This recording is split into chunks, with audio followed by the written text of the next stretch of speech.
The following video is brought to you in part by the amazing Patreon producers you see before you. Here's the deal. Most of my videos don't stand a chance in hell of being monetized. If you want to support the channel financially, you can at patreon.com/616entertainment. You don't have to. All these videos are free, but if you'd like to, you have the option. I love you.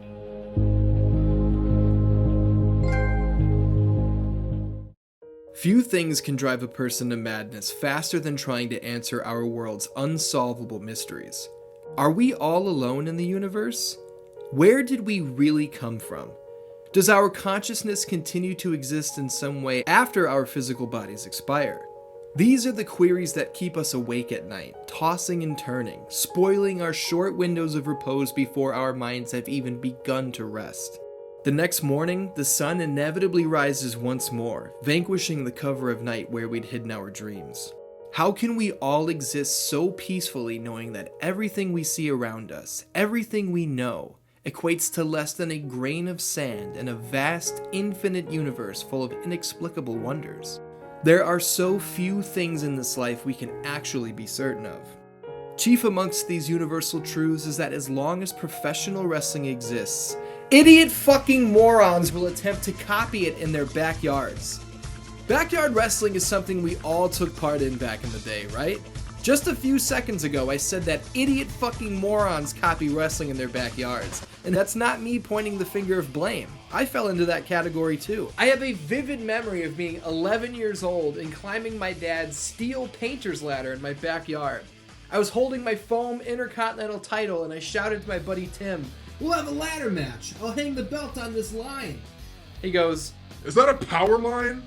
I said, "I don't think so." And I grabbed the wire with my bare hand. It wasn't a power line, it was a rubber-coated phone line, which is obvious because I'm still alive. But what the fuck was I thinking? What the fuck was I thinking is going to be a common theme in this installment of Triangle X Squared Circle. What the fuck was Paradox Development thinking when their plan to make a pro wrestling game landed in the backyard? Well, I might have a theory on that. Paradox weren't a team of jabronis, guys. They seemed to have an incredible ability to deliver high-quality games that players didn't even know they wanted until it was in their console. Wu-Tang, Shaolin style, took the members of the Wu-Tang Clan rap group and threw them into a 4-player, 3D fighting game that is the definition of a cult classic. X-Men Mutant Academy 2 was rated in the top 50 fighting games of all time by Complex in 2011. Jumping ahead a few years after Paradox were purchased and had their name changed to Midway Studios Los Angeles, this is the team that gave us the incredible Mortal Kombat Shaolin Monks. With all these experimental hits under their belt, it's obvious why they didn't want to deliver a traditional pro wrestling game. They'd almost always succeeded in producing an alternative. I usually come into Triangle X Squared Circle prepared to show off a game's strengths before delving into its weaknesses, but I am not going to bury the lead with Backyard Wrestling Don't Try This at Home. This game is not good. Graphically, it's miles behind its competitors, the gameplay is barely operational, and the replayability department may as well have a one-time use sticker plastered on it. But that's not to say that the game doesn't have its charm. Mortal Kombat Annihilation is terrible, we all know that. But it's still fun to watch, right? Neil Breen makes the worst movies I've ever seen. You will be shocked and amazed at what I have here.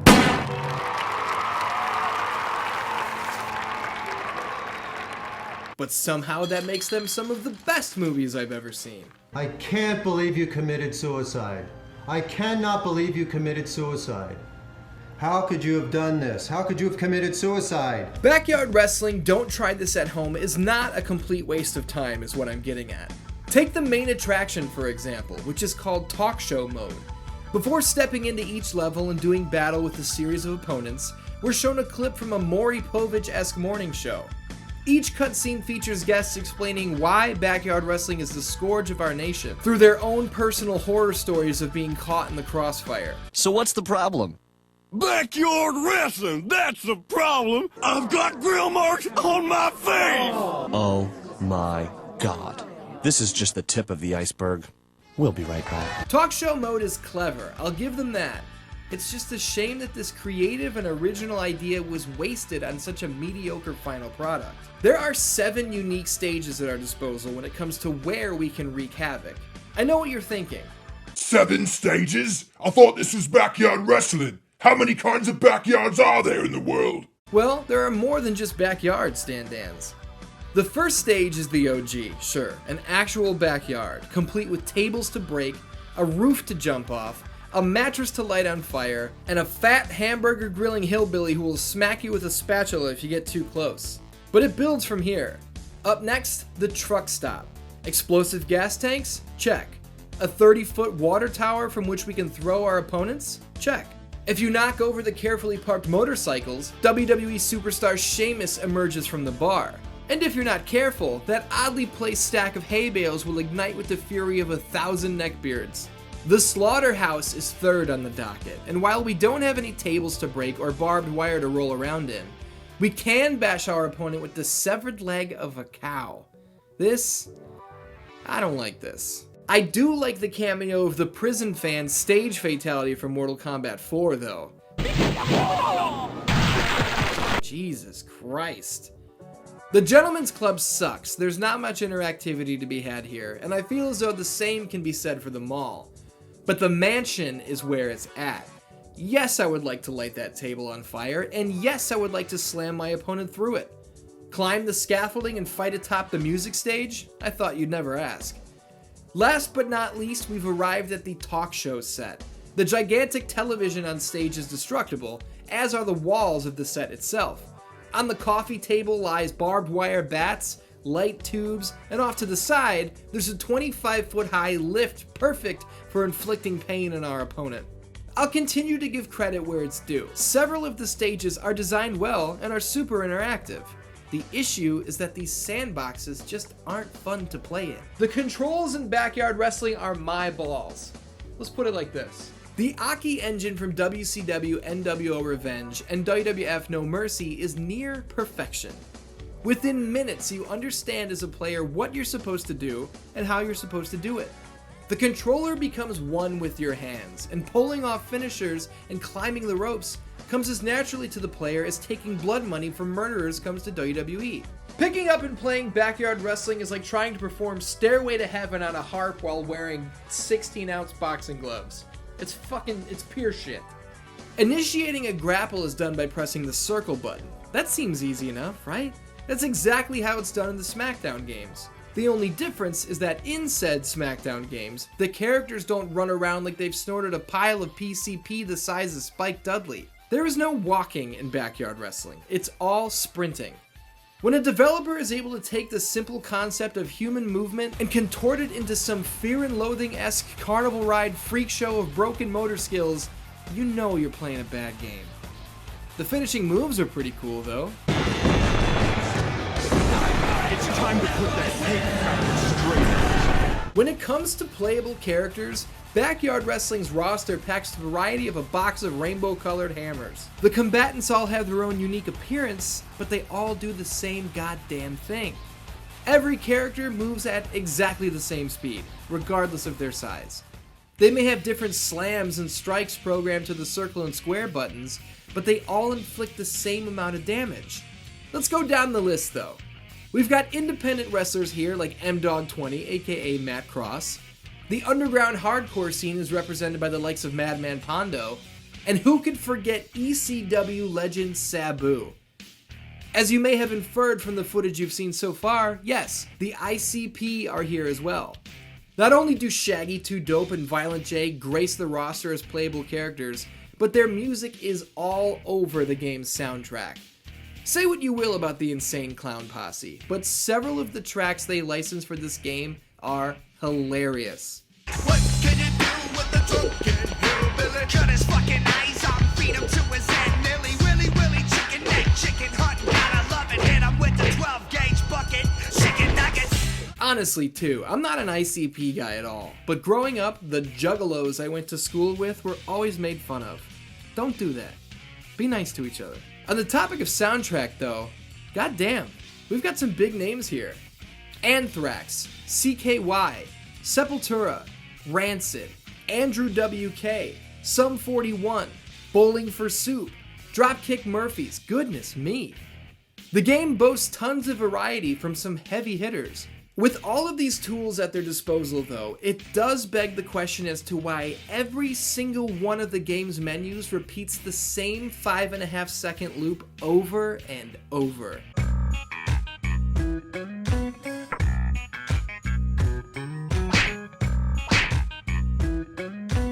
Completing certain tasks, like finishing talk show mode with specific characters, unlocks videos in the extras menu. These videos range from insane, real-life backyard wrestling footage to an in-depth look at the backyard babes.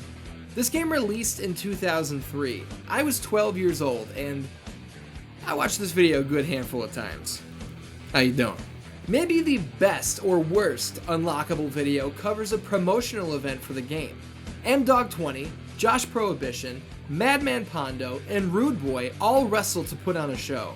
The ICP stumble through an explanation of their own promotion, which is hilarious. We're the type of promotion to take a 90-pound man and put him up against a 700-pound man, or take four 400-pound men and put him up against a 100-pound man. But the best part is listening to the game's lead designer lie through his fucking teeth about what players can expect when they turn on their PlayStation 2. He claims that if players want to wrestle traditionally, they can. The whole point of having Matt Cross and Josh Prohibition there at the event is to show that not all backyard wrestling is blood and guts, and the art of wrestling is still alive and well in the game. We just here's a giant yard. You want to shimmy up the drain pipe? Go for it. You want to climb a tree? Go for it. You want to just wrestle traditionally in the confines provided? You can do that. It's offering you all the best of the wrestling genre with none of the limitations. He's full of shit, and he knew he was full of shit too. I don't like that. The constant references to WWE are embarrassing as well. They didn't do something like some WWE bullshit. If you like ballet, you buy WWE games. That's Vince right there. Benny. Yeah, I'll have my people get back to you. Okay, f*** off. I don't know how I could possibly cover backyard wrestling, Don't Try This at Home, extensively and not highlight the fact that the hardest difficulty is called Porn Star. I don't even know what the joke is here. Whatever. I do want to make a correction from the last episode of Triangle X Squared Circle though. I said that Showdown, Legends of Wrestling, is the only wrestling game in existence where the tables are built properly, with the hinges that connect the legs to the body of the table being present. I messed up. Backyard Wrestling has these hinges as well. So that makes Showdown and Backyard Wrestling the only games to ever have properly built tables. Whereas 0 WWE titles across 25 years of gaming have done this correctly. Just a little something to think about. Also, how about this credits video, huh? I could watch this guy smash fucking VHS tapes on his head all day. What the fuck am I watching? Most fans of professional wrestling discovered their love of the business in their early years. There's a reason WWE markets so strongly towards children these days. It's because the spectacle of wrestling is awe-inspiring to an impressionable young mind. We've all been there. Some of us fell in love when we saw Sting rappel from the rafters. Others jumped for joy the first time they saw Stone Cold Steve Austin stick it to his evil boss, Mr. McMahon. The fact of the matter is this. If you're watching this video, at some point in your life, you've fantasized about stepping through those ropes and winning the world title. We can bust on backyard wrestlers all we want. We can call them stupid. We can point out that these guys are doing this horrible, sometimes irreparable damage to their bodies for no monetary gain whatsoever. We can do that, but that doesn't mean we should. Sure, this stuff is incredibly dangerous, but what we're looking at might be a stepping stone to someone's dream coming true. I have great friends who are successful, world-traveling wrestlers in 2019 who started in their backyards more than a decade ago. It's easy to point fingers at people and make fun, but let's not go shitting on things we don't fully understand. We do fully understand the game though. Backyard wrestling, Don't Try This at Home. That's all well and good. You can shit on that all you like. I did. I'll continue to do so. You can't stop me. Fucking game sucks. That's a wrap on Backyard Wrestling, Don't Try This at Home, DanDans. Thank you very much for tuning in to another installment of Triangle X Squared Circle, the wrestling game retrospective series. Next time out, we are channeling 1998 directly into our veins as we cover WWF Warzone on the PlayStation. I'll see you next time. Oh, and make sure you're watching Mortal Kombat Monday every week here on this channel. That's important. I'll see you next time.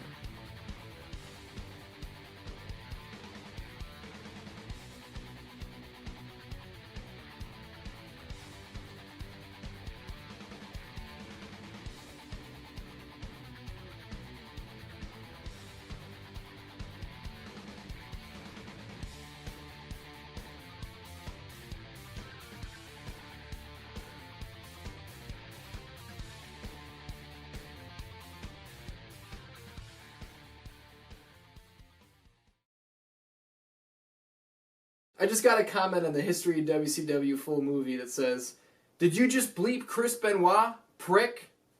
He killed his whole family. You're mad at me?"